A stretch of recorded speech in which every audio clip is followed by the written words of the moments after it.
Hey, what's going on, YouTube family? 4K Racing, Derek here.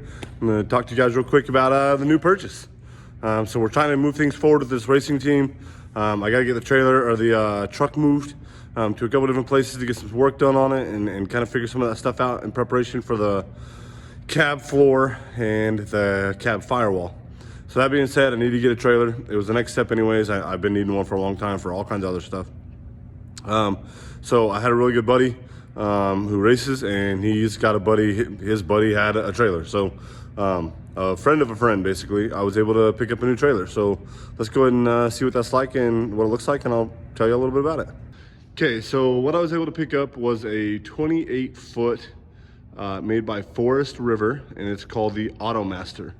So it's a 28-foot enclosed race trailer. So it's a pretty cool setup. This is kind of the whole thing. We're in the process of going through and kind of correcting some of the electrical stuff and figuring out how all that stuff works. And then we're in the process of doing some paint correction on the paint, because you can see it's pretty bad. This front side here, I think it's has to be repainted. You know, it's got a bunch of rock chips and, you know, little things like that. But the side paint is coming out pretty decent. So I'll share that a little bit with you guys and kind of talk to you about what it is. So on the front, we have a complete electric hoist or landing leg. So that's pretty cool. Just hit the button, raise it and lower it. That's pretty nice. I have a 115 amp plug going in, a 110 plug going in, and that's being converted over to the generator plug, and I'm being able to power everything except for the AC right now. So we're able to kind of see what things look like. It's got the double door here that opens up in the middle. It's pretty awesome. Once you step inside, it's got some pretty unique features. So the first thing you're gonna see is it comes with a toolbox. So it's a Craftsman toolbox, pretty decent. I know Craftsman's not the best quality ever, but pretty decent. When you lock, the drawers stay closed so that nothing comes open. And then I have a full workstation up here with an L-shaped bench. In this cabinet right here, I'll go ahead and show it to you. There is a winch, and then besides the winch, you have your cable that you can unwind and plug into your house for shore power. And then inside there is also an air line, so you can put a pancake compressor in there. I think we're gonna make some changes with that. I think we're gonna pull the winch out, maybe put it in this box here, which is where there's a spare tire.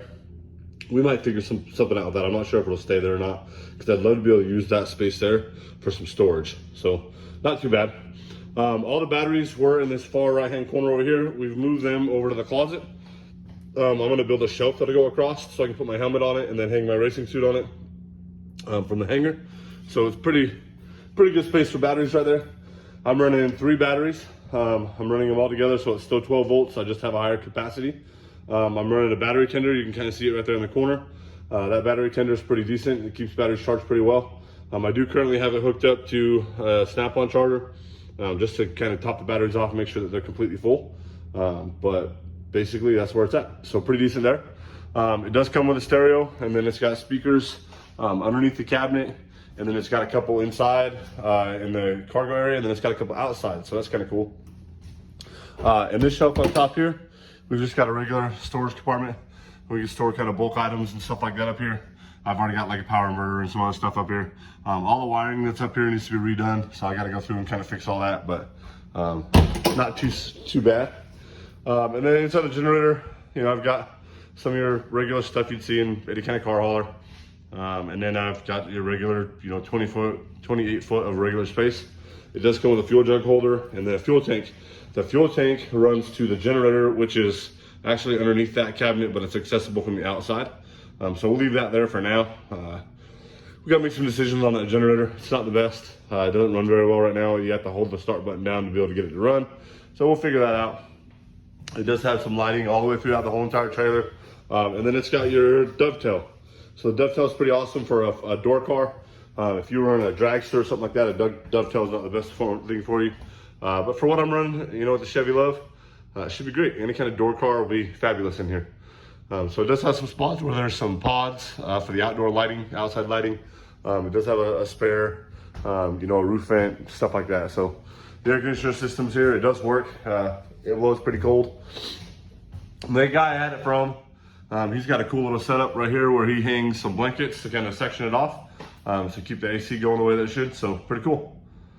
So moving outside to the outside of the trailer, like I said, I do got these double doors. And then I do have a stereo system, so the stereo comes out here and plays music through 2 speakers, just one down here and one over here. And then I do have the pod lighting. That's all 110 pod right now. I'm probably gonna switch that over to 12 volt and just run like an LED setup on it. So it's pretty decent. And then all the way down, another speaker, and then the door itself. So again, all this stuff needs to be cleaned up. It's all a little older. The lights are kind of faded, and you know, just some of that little stuff. So we'll get all that cleaned up. The door needs to be tweaked a little bit. The door locks, these bars, I'm gonna replace them with some fresh ones, so they're, you know, pushes the door closed a little bit tighter and makes it a little bit nicer. So we've got some stuff coming, some good plans.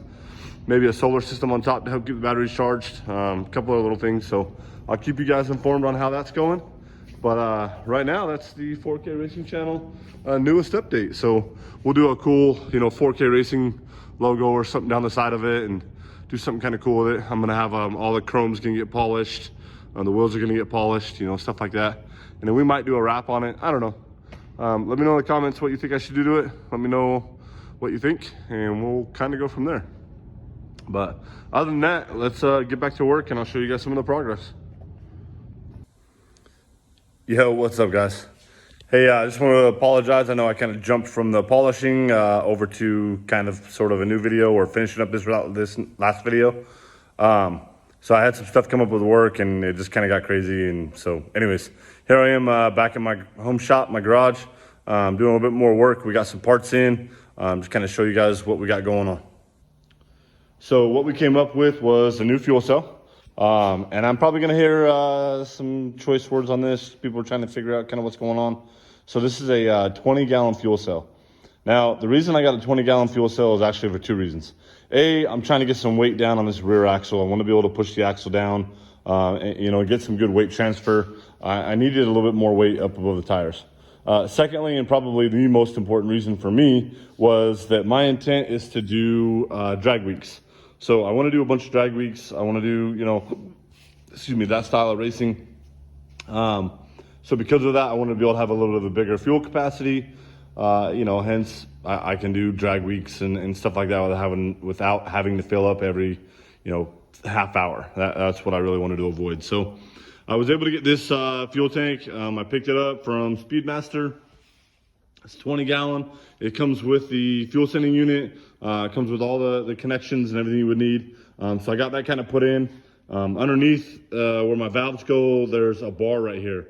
So I'm having to kind of figure that out a little bit. But when I add the fittings, the bar actually goes right here. So I'll have to space it up a little bit to be able to get that to turn on, to thread, but it'll work out perfectly. So all I've got to do now is kind of weld some tabs on the front and back, and get it to a position where it will be bolted down basically. And then back behind that, I was able to finish up the battery boxes. So I got one of those on each side. I still need to kind of do a little fit and trim on a couple of spots. I'm gonna probably redo that panel and try to kind of bring it over against the fuel cell a bit more. And I've got to do, you know, just some touch-up pieces here and there. I was able to get a little bit more of the bed done on this side as well. So battery box is just kind of sitting in place right now. It's not straight, it's just sitting there. But I'll have to figure that out and get it all in place and measured and aligned and tacked. And then from there, all I've got to do is put my wheel tubs in. I don't have those yet. I'm still working on, gosh guys, I'm sorry. I just finished a full day of work. So I just finished kind of figuring out exactly what it was going to look like and what I'm going to do. So I've got to build the wheel tub. The problem is getting this arch isn't really that big of a deal. But the problem is when you go into this side of the bed, this is the top of the bed or upside down, I've got to match this radius down on that side. I've got to match that radius. But the bigger problem is I've got to go across the arch and match that radius. And for those of you that have done metalworking before, you know that can be a little bit of a nightmare. If you haven't done metalworking before, take my word for it, it's going to suck. So I got to get that put together. And then from there, I've got to build a panel that goes across the back. I still have to cut those square holes out from where the previous owner had tried to bring the cage outside the cab and back through, which I don't know what he was thinking on that one, but it is what it is. So I've got to repair the cab right there. I'm just going to cut it out square and put a square piece in and tack it, no big deal. And so that'll basically finish up the bed. So as far as the outside piece or inside pieces, the inside of the bed, it'll be fairly close to being wrapped up. After that's done, the only other thing I've got to do is come in here and build a tonneau cover that'll be flush with this. I may have a little bit of a clearance issue going on with the tonneau cover and pieces, but I think it's just gonna barely clear. It really depends on what fittings I can find for my return to go back into the tank. So got to figure some of that stuff out. We'll get there. It's just one of those things. From there, I've got to go in and I've got to weld in, you know, all the rest of this. I'm gonna weld it all solid. I got to repair that a little bit. I'm gonna weld this whole gap up all the way solid, and then grind it back smooth and do the body work. And there's little pieces here and there where the previous owner had. He said that was a gunshot. I don't know. He cut that hole out for some of the taillights. I've got to figure out a taillight situation, what I'm going to put in and what it's going to look like, and then clean those holes up and, you know, make them square and all that trash. So that'll be that. And then there's a couple of spots where they had burnt through the side of the bed. I've got to cut that out and repair that the right way. And then same thing with the holes. I got to repair them as well, figure out what's going to happen with that. I'm not running an exhaust out the back. I'm going to run my exhaust out twin turbo through the hood. So have to get rid of that hole. And then we still got the same situation with the floor, but I have figured that out. So what I'm going to basically do is take a piece of steel, this stuff right here. So this is some good 1/4-inch wall, some real thick stuff, some real good stuff. I'm basically going to put this on the frame. So I'm going to weld this to the frame, if you will. So just for simplicity reasons, I'll just kind of set it there, but I'm going to weld that to the frame up there where the front part of my roll cage is going to come. It used to sit right on top of that body mount, which is just kind of a crappy place. So I'm going to cut that body mount out. Once that body mount comes out, then I'll be able to take this piece, weld it up there straight across, and then my roll cage is going to weld to that. From there, I'll take a piece that'll go across from this plate that'll be here. I'll weld it all the way across and connect it to where the back's going to go, and then my body will sit on that bar. So that'll be kind of my new frame mount. It'll all be solid mount. There won't be any bushings in it. There might be some bushings, but I'll put them underneath this versus that mount there. So I got to figure all that out, but we're getting there, slow and steady. So I'll build the frame across and redo a bunch of pieces. And then I'm going to put my bars across for my transmission tunnel. And then I'll be able to just build my hump off that transmission tunnel in the center and figure out motor mounts and or they're not mounts, but plates and all that stuff. So we're getting there. Stuff's coming in slowly. I've been ordering pieces and trying to kind of figure out what's what and where it's going to go. I got to come in here and cut these motor mounts clean off. I'm not going to use any of them as all, not just the motor mount, but the actual bracket that off the frame that holds that. All that's going to come off just to make room for the motor. And then I've got to get a motor in here and get it all mocked up, but I think I'm going to go probably down and either in the stock location or maybe even a little bit forward just to keep the front end on the ground. So I've got a buddy, not really a buddy, an acquaintance that has a Chevy LUV, who's amazing. He's on YouTube. I'll put a link in the description and stuff to his channel. But his truck is a monster. He was actually just did his first showing on Street Outlaws, so his truck's insane. Anyways, he can't keep his front end on the ground. The thing wheelies and wheelies and wheelies and wheelies, and it's just crazy. He has his truck set up for no prep. So it's, you know, a little bit of a different situation with what we're building, but basically that being said, I'm trying to kind of do some stuff he's done because I know it works, but I'm going to try to move my motor forward and down, try to keep the truck, centered. I'm going to put some scales on it before I weld anything in, and we'll kind of see what the weight distribution is. We'll fill up the tank full of some fuel, get that kind of where it should be and get a decent measurement on the truck, and then we'll kind of go from there and see what it's going to be like. So anyways, we'll figure all that out as the time comes. So in the meantime, I'm going to keep getting to some work. As we get some more parts in, I will include you guys and we'll do some video of me doing some work instead of me just talking about it.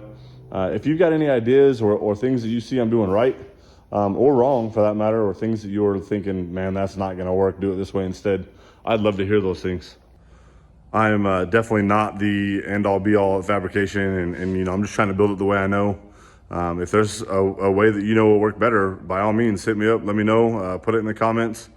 Kind of let me know what you got going on and what you've seen or what you've done, what would work better, because I want to build it right the first time instead of having to spend money and fixing things later on. So let me know.